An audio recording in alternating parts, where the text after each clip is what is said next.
We simulate a 200 mm drop by lifting one end of the box and releasing both sides. The packaging remains undamaged.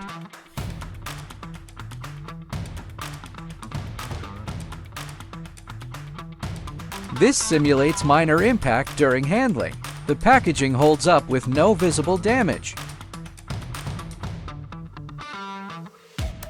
Dragged across the floor to simulate rough logistics handling, no tearing, no breaking.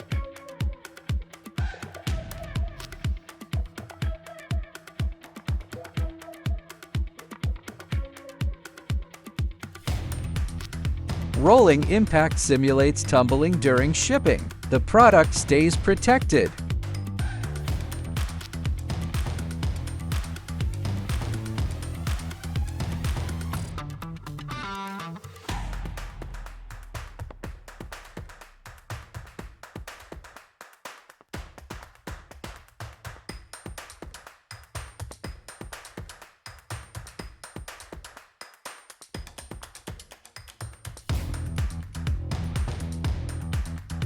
After all the impact, the product looks as perfect as before. No scratches, no cracks, all accessories intact.